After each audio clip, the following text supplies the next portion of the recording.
ሰይፈ ነበልባል ክፍል 4። በትላንትናው ዕለት ወይም በክፍል 3 በከተማና በገጠር ስላለ የመሬት ይዞታ ማደላደያ ያዘጋጀውን ቁርጠኛ ዕቅድ ለማቅረብ ቀጠሮ ይዘን ተለያይተናል። አሁን እሱን እንቀጥላለን። ሌሎች መንግስታት የሀገራቸው መሬት ሲጠብ ለተቸገረው ህዝባቸው በቂ ቦታ ለማግኘት የሌሎችን ወሰን እየገፉ ጦርነት እስከ ማንሳት ይደርሱ ነበር። እኛ ግን አንዳንድ ባለጥቅሞች በስም ብቻ የያዙትን የሀገራችን መሬት አደላድለን የመሬት እጦት ላስቸገራቸው የሀገራችን ህዝቦች ማከፋፈል አቅቶን እንጨነቃለን። መሬታችን ሁሉ መስራት ለሚችሉና የሀገሪቱ ተወላጆች ለሆኑ ሁሉ ተከፋፍሎ ተሰጥቶ በስራ ላይ መዋል እንጂ በአንዳንድ ሰዎች ዝም ቦዝኖ መቀመጥ የለበትም። የአንዳንድ ሰዎችን ቁጣ እየፈራን የሀገራችን ጠቅላላ ጥቅም የሚጎዳ ነገር ዝም ብለን ማየት የለብንም። አንደኛ፣ ለእርሻ የሚሆኑ መሬቶች ሁሉ ለሀገራችን ገበሬዎች ይደላደሉ። የጤሰኛና የገባር ታሪክም በዚህ ያልቃል። ሁለተኛ፣ በታወቀ ጊዜ በገንዘብ ሳይገዛ በልዩ ልዩ የማጭበርበር ምክንያት ብዙ የከተማ ቦታ የያዘ ከሁለት ቤቶች በላይ ያለው ሰው በቦዘን ያስቀመጠው ቦታ ቢገኝ መንግስት የቤት መስሪያ ገንዘብ እያለው መሬት ለሌለው ሰው ይሰጣል። ሶስተኛ፣ ማንኛውም ሰው መንግስት ሳያውቅ ከአንድ የተቸገረ ሰው መሬት መግዛት፣ ሻጩም መሸጥ አይፈቀድለትም። አራተኛ፣ በተራድኦ ለተቋቋመ የእርሻ ድርጅት ካልሆነ በስተቀር ለአንድ ሰው ቢበዛ ከሁለት ጋሻ የበለጠ መሬት አይፈቀድለትም። አምስተኛ፣ አንድ ሰው ለአካለ መጠን ባልደረሱ ልጆቹ ወይም የሌሎች ልጆች ስም መሬት መካፈል ወይም መግዛት አይችልም። ምዕራፍ 6 ለትምህርት፣ ለጤና ጥበቃና ለመገናኛ ስራዎች ማስፋፊያ መንግስቱ ጥቂት የገንዘብ ችግር ስላጋጠመው ጠቅላይ ሚኒስትሩ ለመላው ህዝብ ያቀረበው ሐሳብና ዕቅድ። የሀገሬ ህዝቦች ሆይ፣ በታላቅ ጦርነት ላይ መሆናችን የማታውቁ ያላችሁ አይመስለኝም። እኛ ያለነው በብርቱ ጦርነት ላይ ነው። ውጊያዎችን የሰውን ደም በከንቱ የሚያፈሰው የአሰቃቂው ጦርነት ውጊያ አይደለም። ሰዎችን ከተፈጥሮ ጠላቶች፣ ከበሽታ፣ ከችግርና ከድንቁርና ነፃ ለማውጣት የሚደረግ ቅዱስ ውጊያ ነው። የምንኖርባት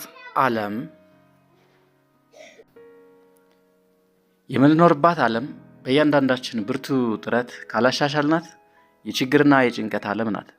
የዓለምን ችግር የምናስወግደው በግል ድካማችን ብቻ ሳይሆን ድካማችንን አስተባብረን በመሰለፍ ነው።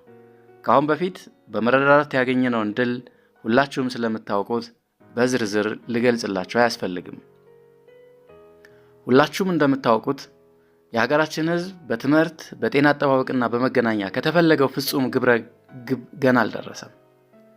ለትምህርት፣ ለጤና አጠባበቅና ለመገናኛ አገልግሎት ሰፊ ጥረት ብናደርግም እነዚህ የአንድ ሀገር ህዝብ እድገት መሰረታዊ ፍላጎቶች የሆኑ ነገሮች ገና በበቂ አልተደራጁም።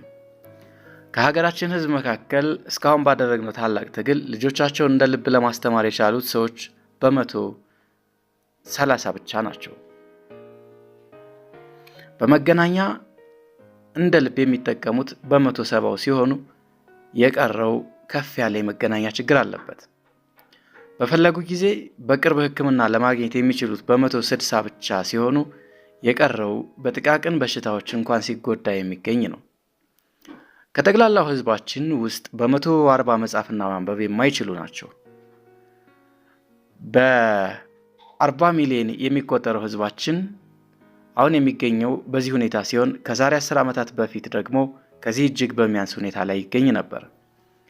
በመገናኛ የሚጠቀመው ህዝብ በ120 በፈለገ ጊዜ ሕክምና የሚያገኘው በ125፣ መጻፍና ማንበብ የሚችለው በ110፣ ልጆቹን ወደ ትምህርት ቤት ለመላክ የሚችለው በ105 ብቻ ነበር። የዛሬውን ከዛ ጋር ስናመዛዝነው ደህና ነው፣ ግን ገና ነን። በስራችን ከምንመካበት ደረጃ ለመድረስ ገና ሕፃን ነን። ለእያንዳንዱ የሀገራችን ሰው የጥረታችን ፍሬ በከፊል እንኳን ሳይደርሰው ለትምክህት ምክንያት የለንም። ይህን ችግራችን ለማቃለል እርዳታ ጥየቃ መሄድ የለብንም። በልጅ መደሰት የምትፈልግ እናት የእርግዝናን፣ የምጥን፣ የሕፃንን እንክብካቤ ግዳጅ አስቀድማ ማወቅና የፊት ድካሟን በኋላ ደስታዋ መሸፈን እንዳለባት እኛም የጋራ እድገታችን ለመፍጠር አንዳንድ ግዳጆችን አውቀን መፈጸም ይገባናል። ይህንንም ስላችሁ እስከዚህ እንደ ምጥ የከበደ ጥያቄ የሚቀርብላችሁ መስሏችሁ ቅር እንዳይላችሁ። የምጠይቃችሁ ጥያቄ ቀላል ነው። 40 ሚሊዮን የሆነን የሀገራችን ሰዎች በዓመት 1 ብር በበጎ ፈቃድ ብናወጣ 40 ሚሊዮን ብር እናገኛለን። ይህም ገንዘብ ለከፋዮቹ እጅግ ቀላል ነው። የወር ደሞዝ ላላቸው በወር ከ10 ሳንቲም በታች የሆነ ገንዘብ ሲያወጡ ምን ያህል እንደሚጎዱ ሕሊና ይፍረደው። በባላገር የሚኖሩትም ቢሆኑ ድሮ በየዓመቱ በጉቦ ለተበላሹት ሹማምንቶች በብላሽና በግፍ ይገብሩት ከነበረው ገንዘብና ከነበረባቸው ችግር ጋር ሲያመዛዝኑት ዛሬ ለራሳቸው ጥቅም በዓመት 1 ብር ማውጣት ከባድ ነገር ሆኖ የሚታያቸው አይሆንም። ጥቅሙስ ምንድን ነው በሉኝ። ጥቅሙ ከዚህ እጅግ የበዛ ነው።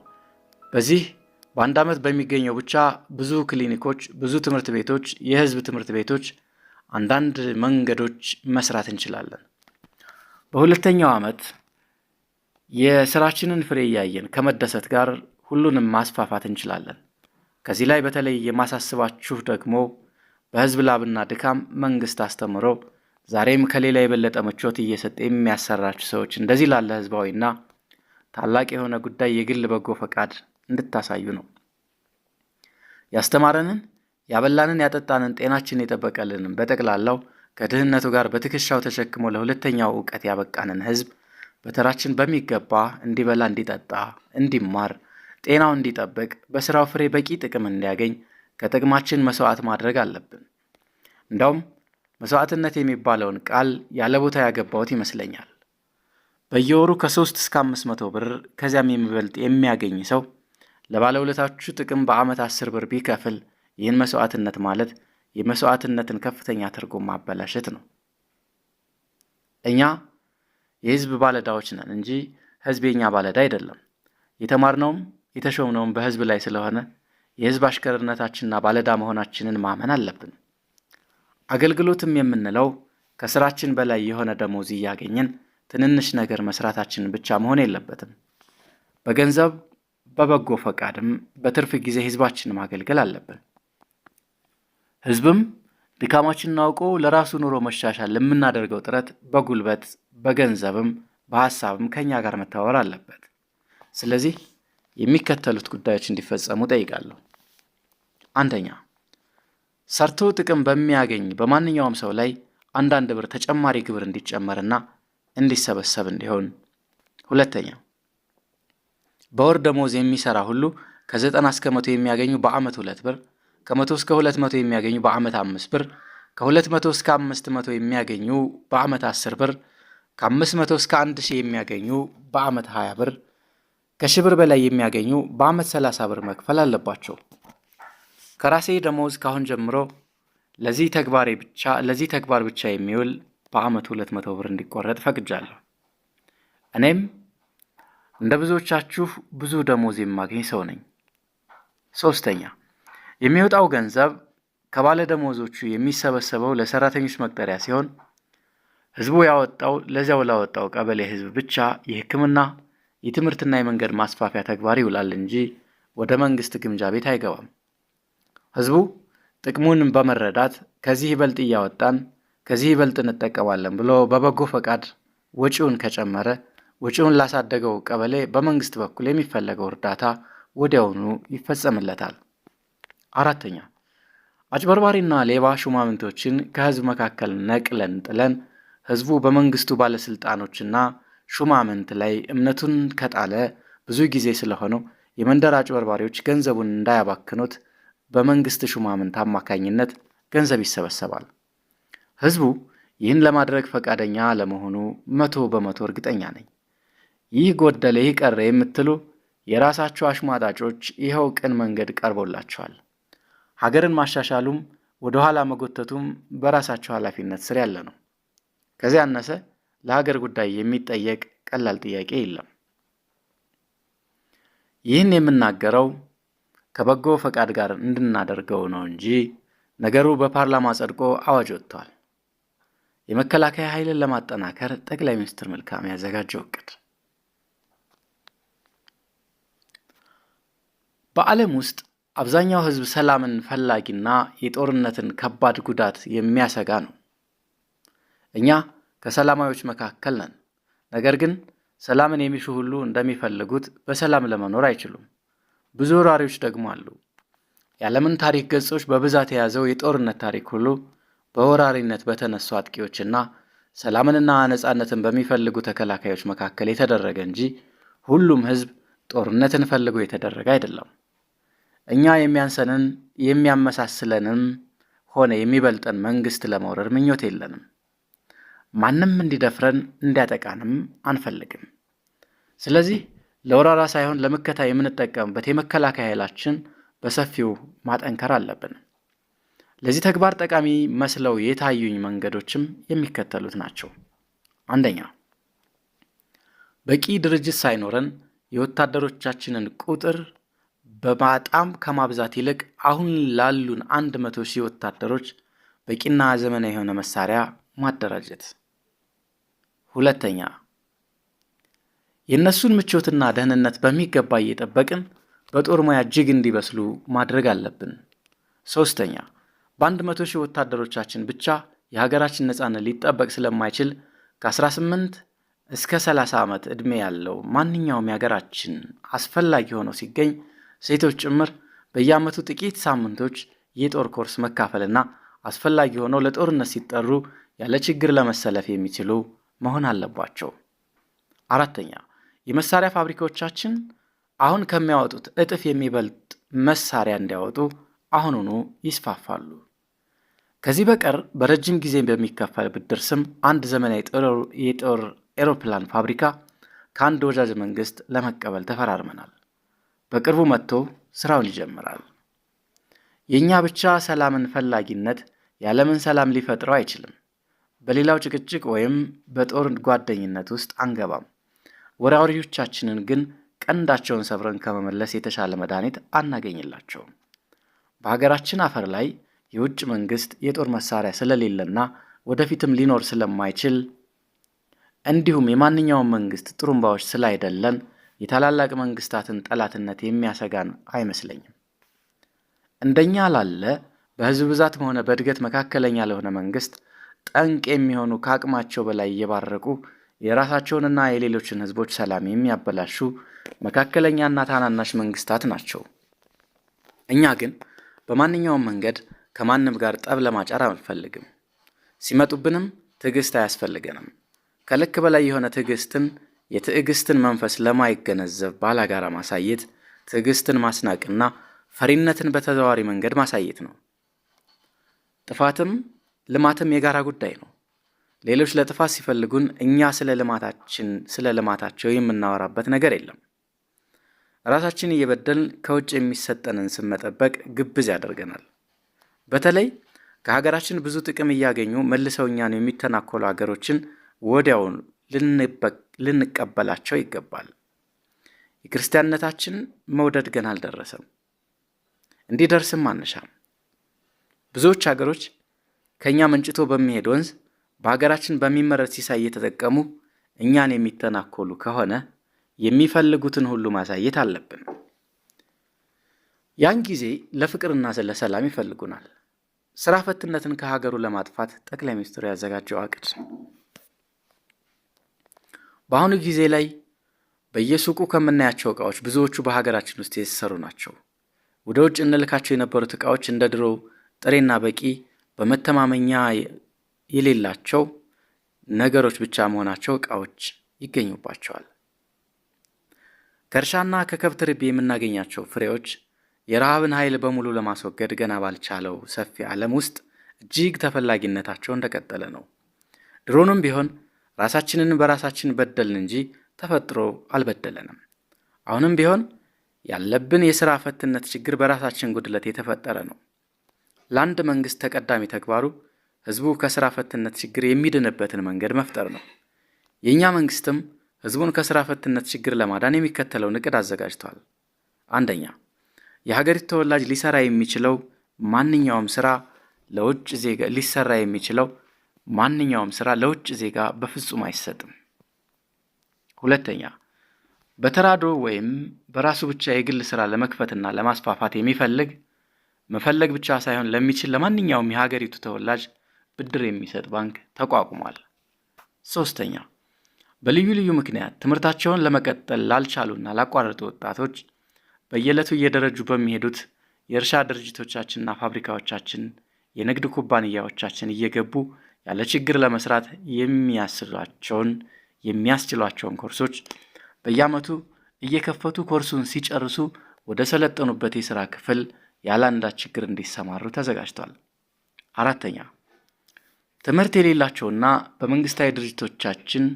በመንግስታዊ ድርጅቶች በኩባንያዎች ወይም በግላቸው ስራ ማግኘት ያልቻሉ ሰዎች የእርሻና የሌሎችን መኪኖች ለመንዳት፣ ለመጠገን፣ ለመፍታትና ለመገጣጠም ሌሎችንም ይህን የመሰሉ ስራዎች ለመስራት የሚያስችሏቸው ሙያዎች እያስተማሩ ስራ ለማስያዝ በልዩ ልዩ ቦታዎች አጥጋቢ ዝግጅት ተደርጓል።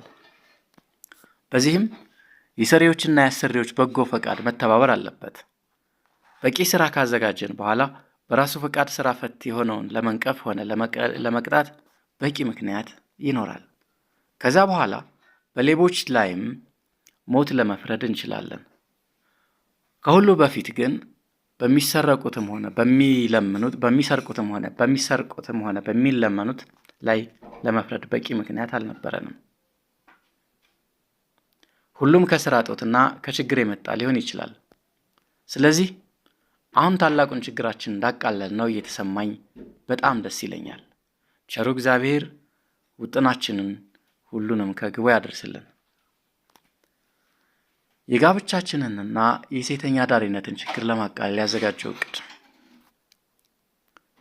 ለሁሉም ነገር ምንጭ አለው። በሀገራችን ውስጥ የወጣቱን መንፈስ ደካማ ያደረገው፣ ሀብታችንና ጤንነታችንን እጅግ የጎዳው፣ ማህበራዊ ኖራችንና ጨዋ ልማዳችንን ያጎሳቆለው የሽርሙጥና ተግባር ከመነጨባቸው ነገሮች ዋና ዋናዎቹ ስነ ስርዓት የጎደለው ጋብቻና ለዚህ ነውረኛ ስራ የተሰጠው ፍጹም ነፃነት ናቸው። የሽርሙጥና መስፋፋት ካስከተላቸው ችግሮች እጅግ የሚያሳዝኑት አንደኛ በልጅነታቸው ወራት ወዲያ ወዲህ ተሯሩጦ የኖሩ ሴቶች የጤና እጦት፣ እርጅናና በኖራቸው ምክንያት የሚደርስባቸው ጉስቁልና ሲያጠቃቸው የሚደርስባቸው ችግር አሰቃቂ መሆኑ ነው። ሁለተኛ፣ እኛ ወንዶች ሌላውን ኑሯችንን እየበደልን የምናስረክባቸውን ገንዘብ የሚቆጥቡትና በአስፈላጊ መንገድ የሚጠቀሙበት ቢሆን ጥቂት የሚሻል ሲሆን፣ ነገር ግን የተገኘውን ገንዘብ ሁሉ ለመጠጥ ፋብሪካዎች በተለይም ለውጭ ሀገር ፋብሪካዎች መሰጠቱ፣ ከዚህም ጋር ሳይወዱ ገቢ ለማግኘት ብቻ ያለ ልክ በሚጠጡት መጠጥ ሰውነታቸውን መጉዳታቸው፣ ከዚህም በላይም ውበትን በመስጠት የበለጠ ገበያ ያስገኛሉ የተባሉት አብለጭላጭ ነገሮች ገንዘቡን ስለጨረሱት ነው። ለእነዚህና ለሌሎች ታላላቅ ችግሮች ምክንያት የሆነው የሴተኛ አዳሪነት ስራ ከሀገራችን ታላላቅ አሳሳቢ ጉዳዮች አንዱ ስለሆነ እንደ ተራ የማህበራዊ ኑሮ ችግር ሳይሆን እንደ ሌላ ታላቅ ችግር ተቆጥሮ መንግስት በጉዳዩ በመግባት የሚከተሉት እርምጃዎች እንዲደረጉ ወስኗል። አንደኛ፣ ማንኛውም ወንድና ሴት በሚጋቡበትና በሚፋቱበት ጊዜ በቅርባቸው ላለ ፍርድ ቤት አሳውቀውና አስመዝግበው ይጋባሉ፣ ይፋታሉ። ተጋብተው ሲኖሩ ባልየው ሰካራም በመሆን ከውጭ በማምሸትና ገንዘቡን በሌላ ምክንያት በማባከን በቤተሰቡ ውስጥ ችግር በመፍጠር ሚስቱ የተቸገረች እንደሆነ ጋብቻቸውን ላስመዘገቡበት ወይም በቅርብ ለሚገኝ ፍርድ ቤት አመልክታ ችግሯን ታስመሰክራለች። ይህ ከተረጋገጠ ባልየው በሕግ ተከሶ እንዲቀጣ፣ ደሞዙንም በየወሩ ሚስቱ እየተረከበች እንድታስተዳድረው ይደረጋል። ይህም የሚሆነው ሚስቲቱ እውነተኛ ጨዋ ሚስት ሆና ስትገኝና ችግሯ ይኸው ብቻ መሆኑ ሲታወቅ ነው። ሁለተኛ፣ ባሏ ሳይበድላት አንዲት ሴት ባሏን እፈታለሁ በምትልበት ጊዜ ባልየው ለፍርድ ቤቱ ጉዳዩን ያመለክትና ፍቺውን ያለ ምክንያት የፈለገችው እሷ መሆኗን ያስመሰክራል። ከዛ በኋላ ፍርድ ቤቱ ፍቺው በግል ፍላጎቷ እንጂ በቤተሰቡ ውስጥ ችግር አለመፈጠሩን ያረጋግጥና የመጨረሻ ምክሩን ከሰጠ በኋላ ባሏን ፈታ ሌላ ባል ከማግባት ወይም የምትችለውን ሌላ ስራ ከመስራት በቀር በሀገራችን በማንኛውም ክፍል የሽርሙጥና ስራ ጀምራ ብትገኝ 2 ዓመት ታስራ የምትለቀቅ፣ እንደገና ብትጀምር 5 ዓመት የምትታሰር እንጂ የሽርሙጥና ዕድል እንደሌላት አስረድቶ በምርጫዋ ፍቿን ያጸድቅላታል። ከዛ በኋላ ወደ ሽርሙጥና ገብታ ብትገኝ ፍርድ ቤቱ ያስታወቃት ቅጣት ይፈጸምባታል። 3ኛ አንድ ወንድ ያለበቂ ምክንያት ሚስቱን በድንገት እፈታለሁ ቢል ሌላ ባል እስክታገባ ወይም ራሷን የምትረዳበት በቂ ስራ እስክታገኝ ድረስ ከገቢው እየከፈለ እንዲሰጥ ይገደዳል። 4ኛ ወንድ ሚስቱን ሳይፈታ ሴትም ባሏን በሕግ ሳትፈታ በጣም ብዙ ጊዜ ተራርቀው በመኖር ወይም ከፍ ባለ ሌላ ችግር ምክንያት ካልሆነ በቀር ወንዱ ሌላ ሴት እንደሚስቱ አድርጎ ተቀምጦ ሴቷም ሌላ ወንድ እንደ ባሏ አድርጋ ተቀምጣ ወይም በግልጽ ሸርሙጣ ሆና ብትገኝ እስከ 5 ዓመት በሚደርስ እስራት ይቀጣሉ። 5ኛ ከ35 ዓመት በላይ ዕድሜ ያለውና ሚስት ያላገባ ወንድ ለማህበራዊ ኑሮ እንቅፋት እንደሆነ ሰው ተቆጥሮ ከገቢው ከፍ ያለ ልዩ ቀረጥ ይከፍላል። በመንግስትም ሆነ በግል መስሪያ ቤቶች በደረጃና በደሞዝ እድገት ተቀዳሚነትንም አያገኝም። 6ኛ በሴቶች የሚነግዱ ሆቴሎችና ቡና ቤቶች ይህን ካልተው ወዲያውኑ ይዘጋሉ። 7ኛ ባል ለሌላቸውና በሌላ መንገድ ለመተዳደር ለማይችሉ ሴቶች ከትምህርት ቤት ለወጡትም ሆነ ላልተማሩት እንደየአቅማቸው የሚሰሩበት ጥናት እየተሰጣቸው ወንዶች በሚሰሩባቸው ድርጅቶች ሁሉ እየገቡ እንዲሰሩ ይደረጋል። 8ኛ ማንኛውም ሰው ሚስቱ ወይም ለማግባት በግልጽ ያጫት ወይም ቅርብ ዘመዱ ካልሆነች ሴት ጋር በማንኛውም ግላዊ ቦታ ላይ እንዲገኝ ፈጽሞ አይፈቀድለትም። 9ኛ በስጋዊ ግብር ጾታውን ለውጦ የተገኘ ሰው በዕድሜ ልክ እስራት ይቀጣል። የውጭ ዜጋ እንደሆነም በ24 ሰዓት ከሀገር ይባረራል። በስድነት ለተበላሸው ማህበራዊ ኑሯችን ይህ ውሳኔ ከባድ የሚመስላቸው ሰዎች ይኖራሉ። ነገር ግን ከአሁን ጀምሮ ይህ ደንብ እንዲጸና ቁጥጥሩ ይጀመራል። አሁን በሽርሙጥና ስራ ላይ ያሉት ባል ለማግባት የሚችሉት እንዲያገቡ፣ ባል ለማግባት ያልቻሉት ስራ ለሌላቸው ስራ እንዲያደራጁ ለተቋቋመው ልዩ ኮሚቴ እያመለከቱ ስራ ለመያዝ እንዲችሉ የ6 ወር ጊዜ ተሰጥቷቸዋል። በዚህ ጊዜ ውስጥ ሳይደራጁ ቆይተው በሚደርስባቸው ችግርና ስራ እስከሚፈለግላቸው ለሚመጣባቸው መጉላላት ኃላፊዎች ራሳቸው ናቸው። መንግስቱ ሽርሙጥናን በነፃ ለቆ ሚስት አሳጣን፣ ሀብታችን ባከነ እያላችሁ ትተቹ የነበራችሁትም እነሆ አሁን አግቡ። ይህ ችግር ከህግና ከጉልበት ይልቅ በበጎ ፈቃድ የበለጠ ሊቃና የሚችሉ ነው። ዕዳው የጋራችን ነው። እሱን ማቃለሉም የጋራችን ነው። በዚህ ጉዳይ ላይ ፓርላማው ጥቂት ከተከራከረበት በኋላ በሙሉ ድምፅ አጽድቆት ታውጆ በስራ ላይ ውሏል። ምዕራፍ 8 ስለ በጎ አድራጎት አቋም ጠቅላይ ሚኒስትር መልካም ያቀረበው ዕቅድ።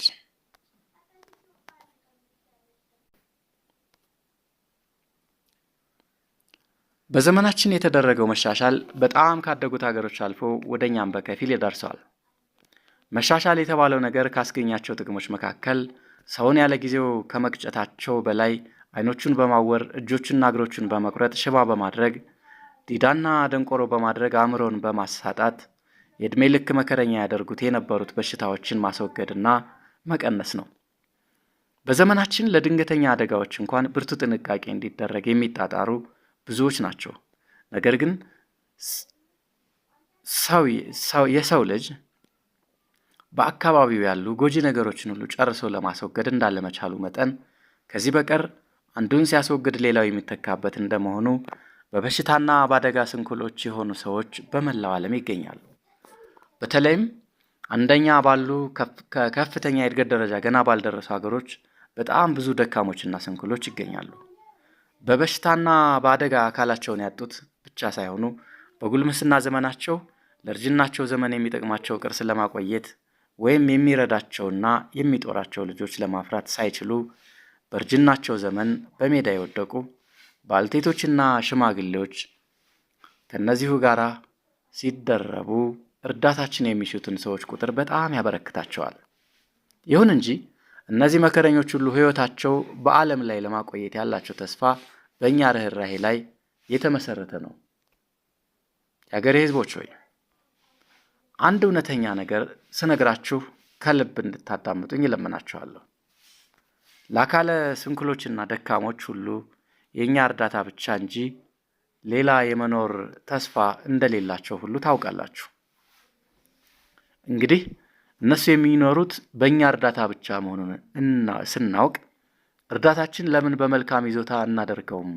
እኛም ደካሞች ወገኖቻችንን በየቦታው ወድቀው በሚያሳዝን ድምፅ ሲለምኑን ዘወትር ከምናይና በስሜት ከምንሰቃይ እነሱም መኖራቸው ላይቀር በየቀኑ ዛሬ ምን በልቼ አድር ይሆን፣ ይራሩልኝ ይሆን፣ ይጨክኑብኝ ይሆን እያሉ ከሚጨነቁ በሀገራችን የሚገኙ በእኛ እርዳታ ብቻ የሚኖሩ አካለ ስንኩሎችና ደካሞችን ሁሉ በአንድ መንገድ የምናስተዳድርበት ድርጅት በተራድኦ ብናቋቁም ምን አለበት? ገንዘቡን ማውጣታችን አልቀረ፣ እነሱ በእኛ እርዳታ መኖራቸው አልቀረ። አሁን የቀረን በሚገባ አደራጅተን መርዳትና እነሱን ከየቀኑ ጭንቀት ራሳችንን ዘወትር ከሚሰማን የህሊና ስቃይ ነፃ ማውጣት ነው። ብቻ ምንጊዜም ቢሆን ለደካሞችና ለአካለ ስንኩሎች እርዳታ የምናደርገው በራሳችን ፈቃድ እንጂ እነሱ እየቀሙን አይደለም። ስለዚህ እነሱን ዘወትር በአይን ማየታችን ቢቀርም በመንፈስ እያየን የበጎ ፈቃድ እርዳታችንን ልናደርግ ይገባናል። አሁን ደግሜ የምለምናችሁ ከዚህ በታች የሚገልጸው ዕቅድ መሰረት ስንኩሎችና ደካሞች ወገኖቻችንን እንድንረዳ ነው። አንደኛ፣ በእድሜያቸውና በእውቀታቸው በሰብአዊ ርኅራኄ እና በሃይማኖት ጠለቅ በምግባርና በሰራተኛነት ጠንቀቅ ያሉ ሰዎች የሚመሩት አንድ የስንኩሎችና የደካሞች መርጃ ዋና መስሪያ ቤት እናቋቁም። ሁለተኛ፣ ከዋናው ከተማ እስከ ቀበሌዎች የዚሁ ድርጅት ቅርንጫፎች የሆኑ ቦርዶች በየቦታው በሚገኙ የታመኑ ሽማግሌዎች አማካኝነት እንዲቋቋሙ እናድርግ። ሶስተኛ፣ ወደ ቤተ ክርስቲያን ለሚሄዱ ክርስቲያኖች በየቤተ ክርስቲያኑ፣ ለእስላሞችና ለሌሎችም ባለ ሃይማኖቶች በየመስጊዱና በየቤተ መቅደሱ በታመኑ ሰዎች አማካኝነት ለደካሞቹ ወገኖቻቸው የሚቸሩት ገንዘብ የሚሰበሰብበት የገንዘብ መሰብሰቢያ ሳጥን እንክፈትላቸው። በመንግስት መስሪያ ቤቶች፣ በእርሻ ድርጅቶች፣ ፋብሪካዎችና በንግድ ኩባንያዎች ለሚሰሩ ሰራተኞች በያሉበት በየወሩ የሚያደርጉትን እርዳታ የሚያበረክቱበት በታመነ ሰው የሚጠበቅ ሳጥን እንክፈትላቸው። በዚህም ሁኔታ ከመላው ሕዝብና ከመንግስትም በኩል በሚደረገው እርዳታ ድርጅቱ ተቋቁሞ በዋናው ከተማና በየአውራጃው አካለ ስንኩሎችና ደካሞች ያለ ድካምና ጭንቀት ምግባቸውና ልብሳቸውን መጠጊያቸውን አግኝተው የሚኖሩባቸው በተለይ የታቀዱ ቤቶች ይሰራሉ። ይህን ካደረግን በኋላ በየቦታው ተዝረክርከው ሲንገላቱ የምናያቸውን ወገኖቻችንን እየሰበሰብን በየአቅራቢያው ባለ የመጦሪያ ቤትን እናገባና እስከ ዕለተ ሞታቸው ለመርዳት እንችላለን። ከዚህም ጋር ሕፃናትን የምናሳድግባቸው ቤቶች እናዘጋጃለን። ድርጅቱ በሚኖረው ተቀማጭ ገንዘብ ገቢ የሚጨምሩለት ምንጮች እናቋቁምለታለን። ይህ ነገር ከባድ ይመስላችሁ ይሆናል፣ ግን ከባድ አይደለም። ከባድ አለመሆኑን የምናውቀው እነዚህ ሁሉ ሰዎች ከአሁን በፊት በእኛ እርዳታ ብቻ ሲኖሩ ስላየን ነው። አሁንም ቢሆን እርዳታችንን በድርጅት እንዲመራ ከማድረግ በቀር ሌላ የምንጨምረው ነገር የለም። ይህ እቅድ ጠቅላይ ሚኒስትሩ በሚመራው ሰፊ ድርጅት ላይ ውሎ በጥቂት ዓመታት ውስጥ ከፍ ያለ ተግባር ይፈጸማል። ጠቅላይ ሚኒስትር መልካም ለባለስልጣኖቹ ያቀረቡት ማሳሰቢያ